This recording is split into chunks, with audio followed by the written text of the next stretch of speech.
Wings. A movie released in 1927 which won the award for Outstanding Picture at the very first Academy Awards, telling a story about First World War fighter biplanes. What better a candidate for this pilot episode? My name's Jonathan Hearn. I love movies.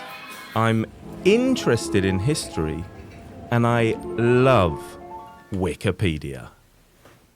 I've been watching every Oscars Best Picture winner in chronological order from the beginning, and for each movie I'm putting out an episode talking about it until my or the Oscars' death, whichever comes first. This is The Next Best Picture! As this is the pilot episode, in more ways than one, two ways, let's begin with the story so far. If at any point it looks like I'm about to descend a Wikipedia rabbit hole, we'll hear "Follow the White Rabbit." Follow the White Rabbit. Follow the White Rabbit? The story so far. In prehistory, shadowgraphy and camera obscura were likely used artistically to produce moving pictures. Possibly originating around 200 BCE in Central Asia, India, Indonesia or China, shadow puppetry drops. The 1650s brings us the magic lantern, most popular from 1790 throughout the first half of the 19th century. 1833, the stroboscopic animation principle is introduced, the zoetrope, etc. Photography is introduced in 1839, but it's in no way fast enough to capture live action. By the late 1850s, however, the first examples of instantaneous photography come about. In 1878, Edward Muybridge eventually manages to take a series of photos of a running horse with a battery of cameras in a line along the track.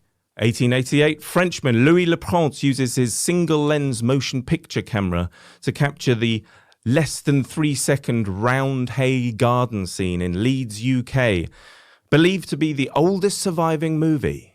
1891, UK-man William Kennedy Dixon, working for USA-man Thomas Edison in the USA, unveils the first working prototype of the kinetoscope, also establishing the 35mm film standard and the 4:3 aspect ratio.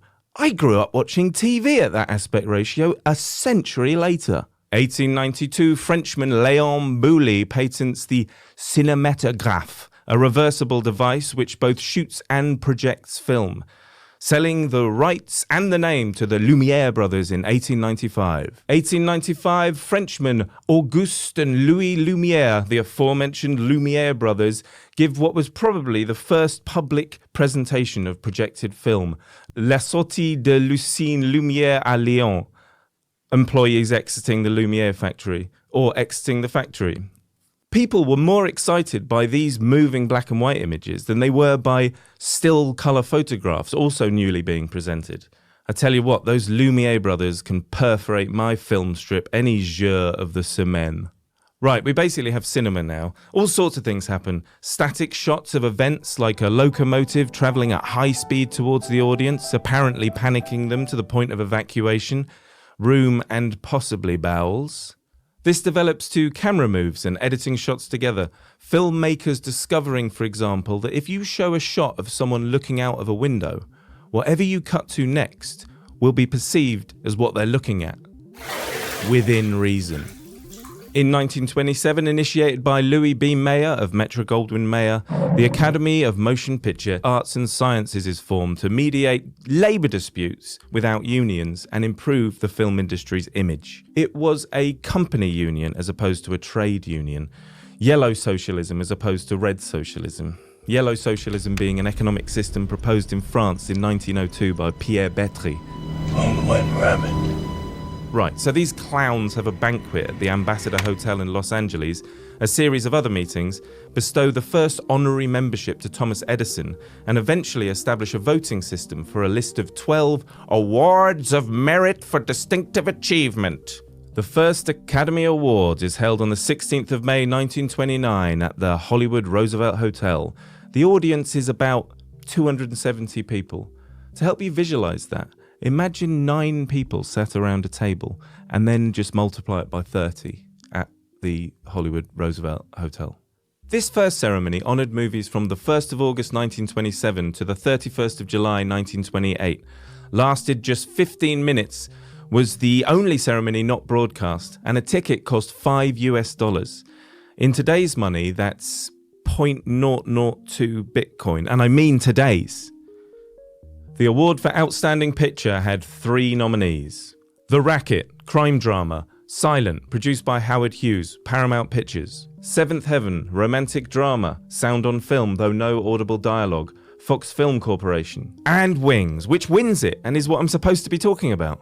This is the thing, right? Wings is a silent movie, but only in the sense that it has no audible dialogue. It seems that the move to talkies was a gradual one. There were talkies about at this time, but none of them seem to have been nominated for Outstanding Picture. When Wings was released in 1927, it had an official recorded soundtrack to accompany it. All the music and possibly the sound effects. That's sound on disc. A phonograph record is meant to be synchronized with the film strip as best as possible. It was then re-released in 1928 as sound on film. All the music and certainly the sound effects. Sound on film is a beautiful feat of engineering where the actual waveform of the audio is exposed onto the same film strip as the pictures. However, I watched a 2012 restoration with a reorchestration, I'd hate to be reorchestrated, of the original score and sound effects recreated by Skywalker Sound using archived audio tracks. And that's all because it was considered a lost film until a print was found in the Cinémathèque Française film archive and a decaying defective negative was found in Paramount's vaults. This restoration coincided with the 100-year anniversary of Paramount Pictures and begins with a montage of all the Paramount logos over that period. Obviously, I have a favourite incarnation of the Paramount Pictures logo. What's yours? Just briefly, why have I chosen those movies which won arguably the top award at specifically the Academy Awards? They tend to be Hollywood movies, so I'm excluding, for example, cinematic pieces from other parts of the globe, including my own little tiny UK. What about 1945's Brief Encounter? I hear you ask. It wasn't even nominated for Best Motion Picture at the 19th Academy Awards, yet it won what's now called the Palme d'Or at the very first Cannes Film Festival in 1946. Forgive you for what? For everything. For meeting you in the first place. For taking the piece of grit out of your eye. Why don't you do the Cannes movies, or even Venice, the oldest film festival in the world? Shut up about Close Encounter. Brief Encounter! Shut up about Brief Encounter and Cannes and Venice. Listen, yes, the Venice Film Festival is the oldest film festival in the world, having been founded in 1932. But the Academy Awards started in 1929. It's the oldest movie awards in the world. Was it the first? I don't know. Wikipedia won't tell me. Anyway, it's a sample of cinema history and the history of the 20th century and beyond through the lens of Hollywood USA, through the lenses of my eyes and ears. I find that interesting. I dearly hope you do too. When are we with this movie? Well, the year it was released was equitemporal between the First World War and the Second World War. It was halfway through the Prohibition era, 2 years before the Wall Street crash and the start of the Great Depression, and a whopping 37 years before the Civil Rights Act. We're almost 10 years since the end of the First World War, and what better time to honour those gallant Knights of the Sky USAN pilots who participated in less than a quarter of its duration. The movie begins with some text venerating those flying falconers of the airborne skies. They put it better than that. To those young warriors of the sky whose wings are folded about them forever. The scene then opens on the star of our picture. Well, we first see who's clearly the hero, Jack Powell, played by Charles Buddy Rogers. But we second see literal girl next door, born sexy every day, Mary Preston, played by Clara Bow. Clara Bow was Paramount's biggest star. The screenplay was rewritten to accommodate her. There are posters of this movie in which the only face depicted is hers, with her name significantly more prominent than those of Charles Buddy Rogers, Richard Arlen, and Gary Cooper. She wasn't best pleased with her part, though, and I think I get it. She's quoted as saying, "Wings is a man's picture, and I'm just a whipped cream on top of the pie." I couldn't have put it better myself. I don't talk like that, and I usually choose custard. Do you know what, though? You can tell she's a star. Captivating whenever she's on screen. Brilliant, silent movie, expressive, melodramatic, comedic acting. And she puts the "hey" in pre-Hays Code. The Hays Code, or the Motion Picture Production Code, was a set of guidelines followed by the major USAN studios from 1934 to 1968 about self-censoring the content of movies. During the 1920s, the movie industry in the USA was widely perceived as morally bankrupt, and they needed to do something to clean up their image. Or more pertinently, to avoid the passing of laws from on high, from the man, to arbitrarily control what they could and couldn't do. Self-regulation was the answer. Two things. One, pre-code movies already had some form of self-censorship. I guess it depends on the movie. Two, even once the code was established, movies got around it or made allusions, e.g. queer coding, or just laughed in its very face. What do I think breaks the code in Wings? Licentious nudity. There are some bare man buns near the start, but it looks like they're just going through a medical, the men and the buns, so I wouldn't say it was licentious. Mary gets undressed, obscuring herself from the unconscious Jack, but not us, the audience. Perhaps that artistic choice makes it licentious? However, it's already been established that she's not preparing to Roger him. Extramarital sex portrayed as attractive or beautiful.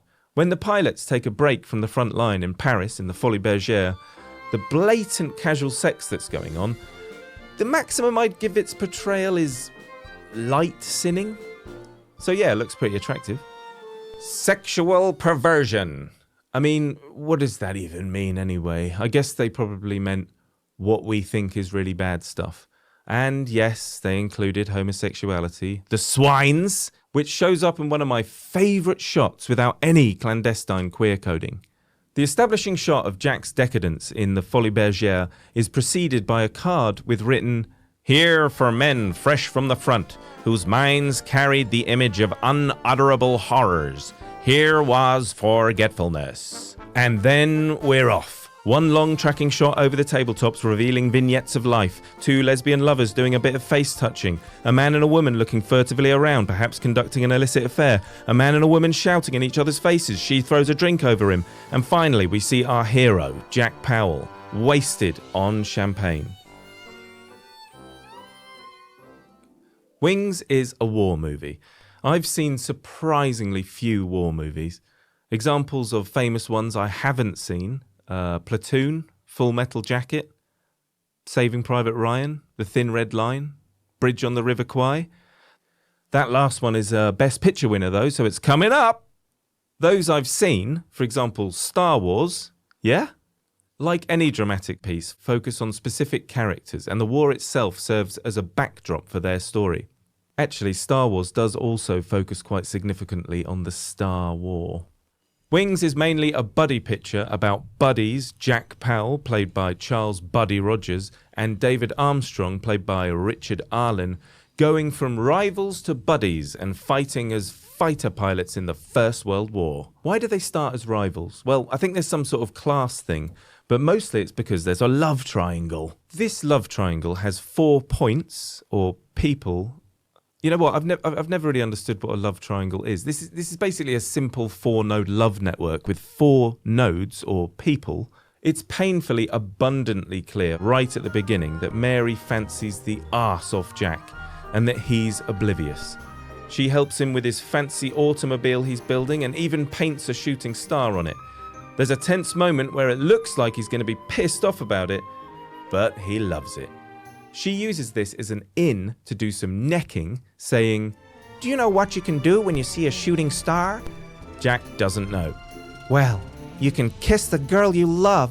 Jack ponders this. "Maybe I will." He misses the hint, snubs her, and then double snubs by driving off without her. He's off. Jack's off. Turns out the woman he loves is Sylvia Lewis, played by Jobina Ralston. We first see Sylvia and David together on a swing. She's singing him a song and playing I want to say, lute? They're clearly going steady. What on earth is Jack playing at? This is another fabulous bit of cinematography. The shot frames them sitting next to each other on the swing.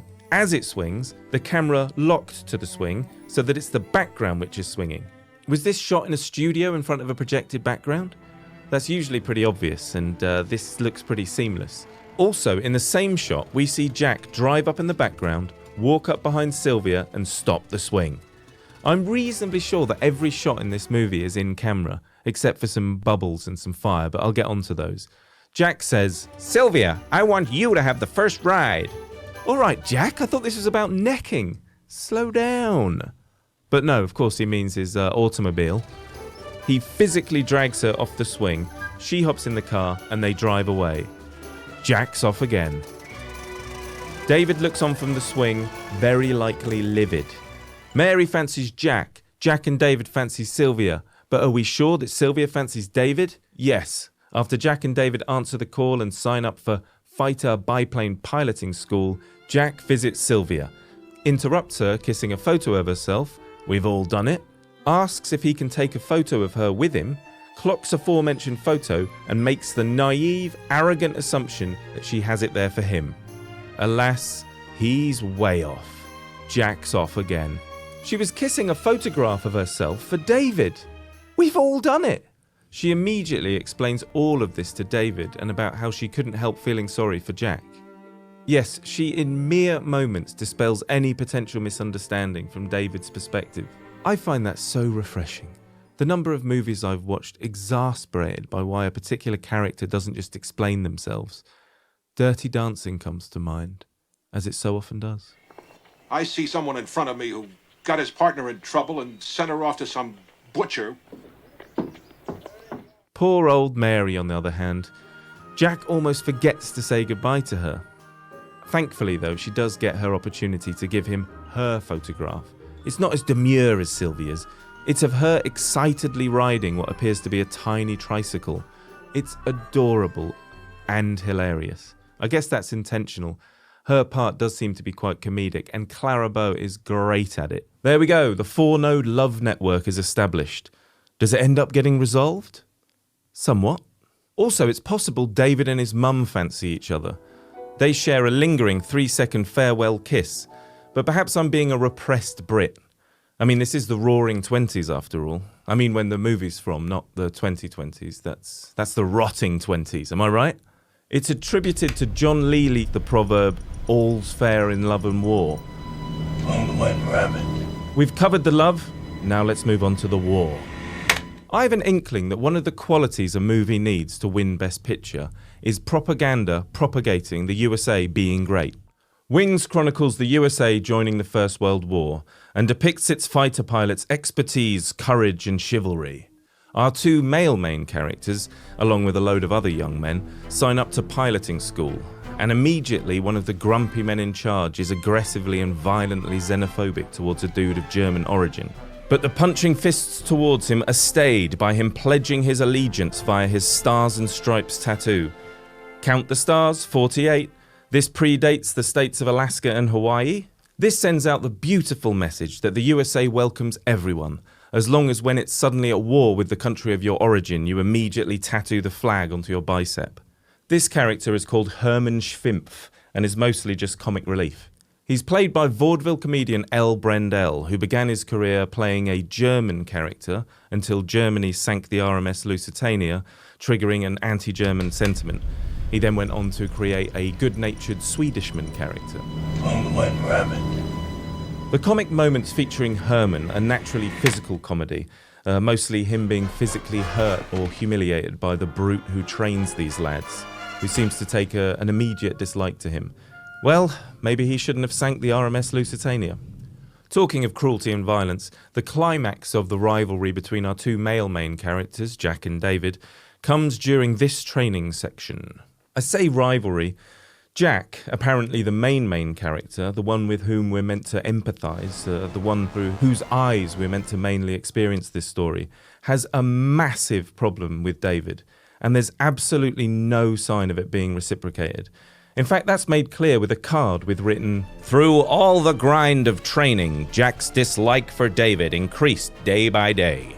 I think, as I briefly mentioned before, it might have something to do with class, but I really can't get a handle on that side of things in this movie. It's clearly a lot to do with the fact that the woman with whom Jack's besotted is Blates into David and not him.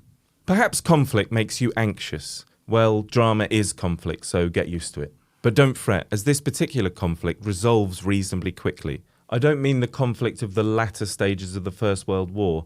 That resolves slightly less quickly in this movie.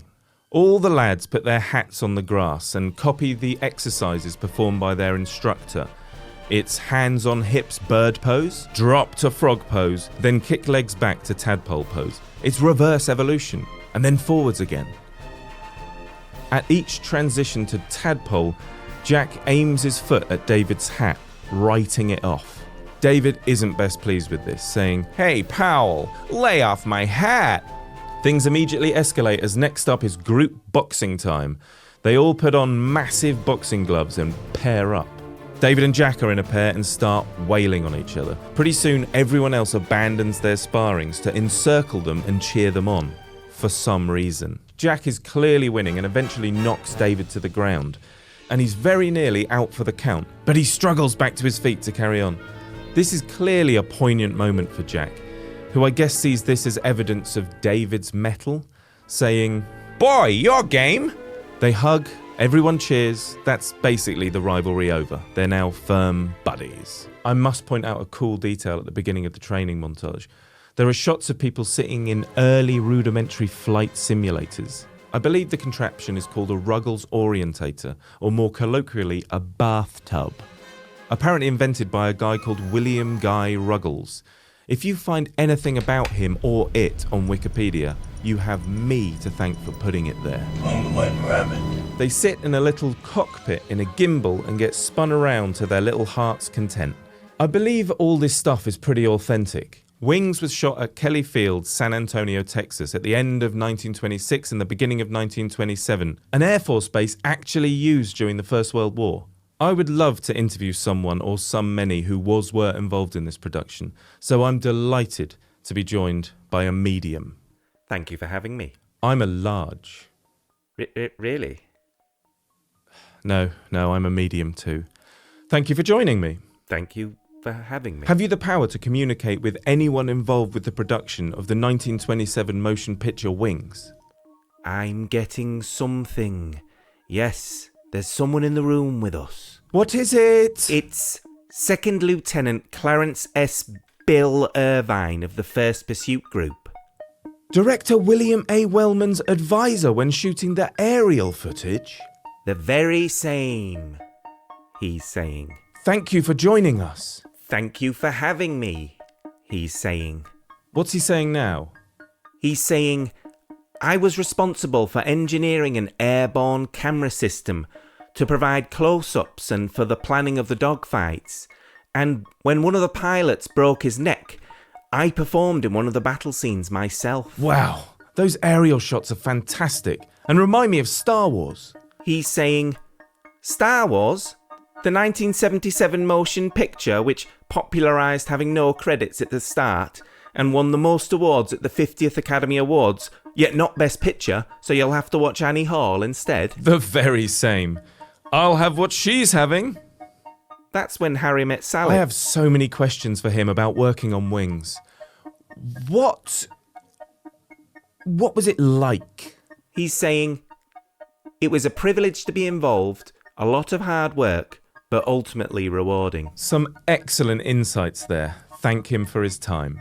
William Wellman was chosen as the director because he was the only director in Hollywood who'd had First World War combat pilot experience. The writer of the unfinished novel the screenplay is based on, John Monk Saunders, also flew in the war. And so did Richard Arlen, who plays David. Charles Buddy Rogers wasn't a pilot, but he went through training for this movie. And that actually led to him training pilots during the Second World War.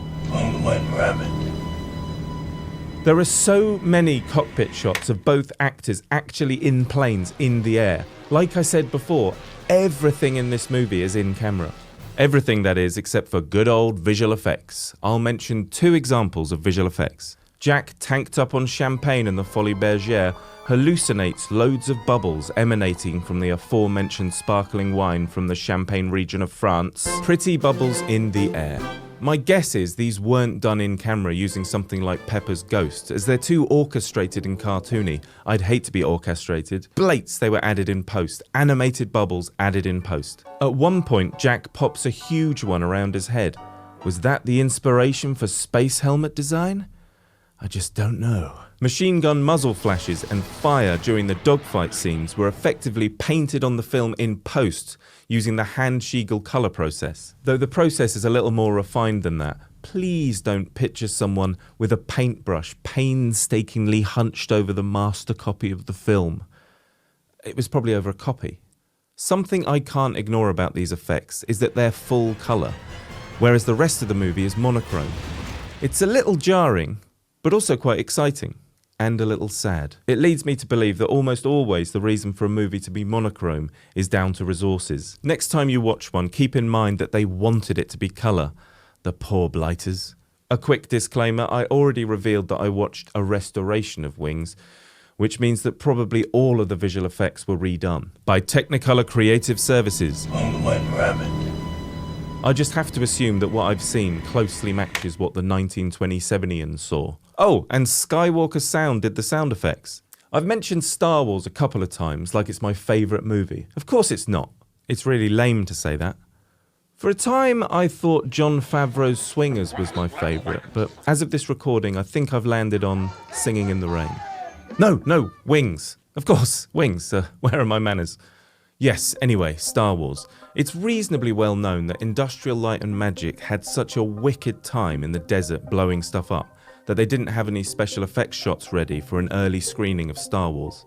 And clips from Second World War movie dogfight scenes were used in the edit in their place, and therefore the eventual special effects shots were based on those. I'm 100% sure all of those Second World War dogfight scenes were inspired by those from Wings.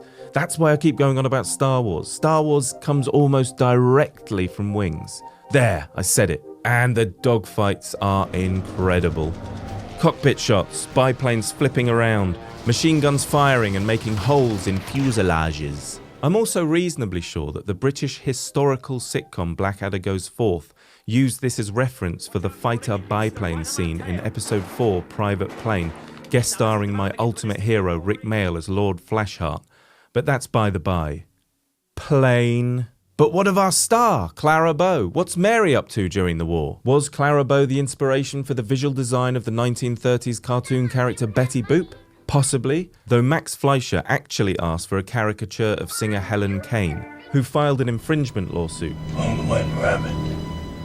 But that's by the biplane. Our star has gone from driving Jack's shooting star motorcar to driving an ambulance behind the front line like a star. In a comedic moment, she haplessly runs over a soldier on the road.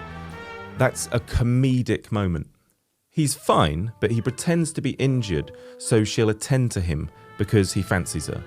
She holds him, guiltily touches his face for a bit, before a man in a position of authority says, informed by years of professional experience, Hey, if yous guys need kissing, I'll kiss ya with a gun butt. Fall in. He must be always telling them to fall in, but he never stopped to think that what they fall in might be love. Mary's out of the war not too long after this. When she's discovered naked in Jack's room in Paris, it's not what you think it is. She's trying to prevent him from being court-martialed. They send her home. Mary's off. Jack's off. In the land of Nod. Blissfully unaware of any of this. Of course, it's not real sleep if you've had that much champagne. Mary does remain in the war long enough to drive into a quiet village called Merval. There's no trace of a village called Merval in either France or Belgium. It's fictional, rather than blown off the map. Why is it quiet? Because it's about to be blown off the fictional map, and all the soldiers there have already sought refuge in the basement of an old building almost perfectly designed to collapse on top of them. There's a large German bomber biplane, a Gotha GI, which comes and bombs it. When Mary arrives on the scene, she's unaware this is about to happen. Hey, where's everybody? Right after is a shot inside the plane, looking down the bomb hole. A beautiful shot of a beautiful bomb hole. The bombs are deployed and begin to destroy the village. Are these special effects model shots or a macro-sized village actually being exploded? Who cares? It looks great. Mary takes refuge under her ambulance. Hope there isn't a patient inside. Just when everyone's patience and lives are about to run out, in come our two heroes, Jack and David, to save the day. This is a very exciting sequence of aerial combat. This movie features a lot of blood, which for some reason I found quite surprising. Perhaps it's a pre-Hays Code thing? Mary from the ground cheers on one of the flying aces, and a fella next to her says, Say, that's the flying fool they called a shooting star. That's right, the comical German saved-by-the-flag tattooed skin of his bicep, Hermann Schwimp, painted a shooting star on Jack's biplane, presumably on the request of Jack? The shooting star again, this time a rider of the heavens. Mary puts star and star together immediately, and we see her mouth Jack and blow kisses. Alas, he won't properly acknowledge her until he's back home, despite her trying to prevent him from being court-martialed when he was champagned in Paris. Jack is mouthed a number of times by Mary. It's quite interesting to me, the choice of dialogue written on cards, dialogue to be lip-read, and dialogue to be implied. Quite the fascinating art form, silent movies. But they're all talkies after this one, except for 2011's The Artist, so enough about that. Anyway, it's a very intense battle sequence involving the pursuit of many fockers. There are so many fockers Jack and David have to suffer, and they clearly don't suffer fockers gladly. Following the battle is a well-deserved medal ceremony. And once again, I'm wondering, did Star Wars base its closing medal ceremony on this? Jack and David stand resolute and proud as they're presented with medals. To the left of them is a not untall man with a moustache and crutches. Now, is he Chewbacca or R2-D2? Wings includes an intermission. Cinemas these days should have intermissions, blah, blah, blah. Movies these days are too long, blah, blah, blah. The climax of the movie is the final push. Don't they often go hand in hand? It's all hands on deck. Planes, tanks, and hot air balloons. Fighter planes taking down a Zeppelin remind me of them taking down a Star Destroyer during the Battle of Endor in Return of the Jedi. Tanks rolling into the trenches reminds me of the AT-ATs rolling into the rebel base on Hoth in The Empire Strikes Back. The Star Wars original trilogy aside, this final battle eventually leads to a poignant final scene between our two hero buddies. Yes, the word final there is a spoiler, but I'm John-tentionally, my name is John, not describing any of the details leading up to it. Give it a watch. David is dying in a bombed-out church. Jack cradles his head and is desperate to help him, saying, Dave, you're not badly hurt. I'll get a doctor. Reader, he is badly hurt. Jack's way off again. A nearby French-Belgian man says, If it were any use, myself would have gone. It is minutes only, monsieur. He shrugs. C'est la guerre. This all culminates in a classic Hollywood almost mouth-kissing shot between Jack and David. The moment of David's death is emphasised by quite a poignant shot of a plane propeller slowing to a halt against the backdrop of a vast white cross-ridden field of war graves. Then there's an even more on-the-nose shot of Jack's boots trampling a German Iron Cross flag as he valiantly carries David's body out to be literally carted off in a dog-drawn wooden cart. The shot I've spent the most time imagining what it was like to shoot is the fresh corpse on the dog-drawn cart shot. I bet you're dying to know how the complicated 4-node love network resolves. Well, it's 3 nodes now. Mary fancies Jack, Jack fancies Sylvia, and Sylvia fancies a dead man. Basically, Jack finds a letter from Sylvia to David saying that she's into him and not Jack, which she already made clear to David at the start. So now there's only one option left for him now, no-brainer. Quite a few of these early Best Picture winners use a particular trope. They depict a man aging by gradually whitening sections of his hair, starting with the sides. For the women, they just put the 21-year-old actor in less and less fancy gowns. When Jack returns home from the war, they've done the white hair on the sides thing. It's max 1 year he's been away. C'est la guerre. Let's wrap this up. We began with Jack and Mary and a shooting star motorcar. We end with Jack and Mary reunited and an actual shooting star shoots across the big old sky. Jack does a callback to Mary at the beginning. Do you know what you can do when you see a shooting star? Oh, Mary knows. You can kiss the girl you love. What happens next, I'll leave you to discuss. They kiss, fade out, the end. In conclusion, my name is John. Wings is the best picture I've seen so far for this endeavour. The next best picture. The next Best Picture will be The Broadway Melody. Please do your best to join me for the next Best Picture in the next Best Picture.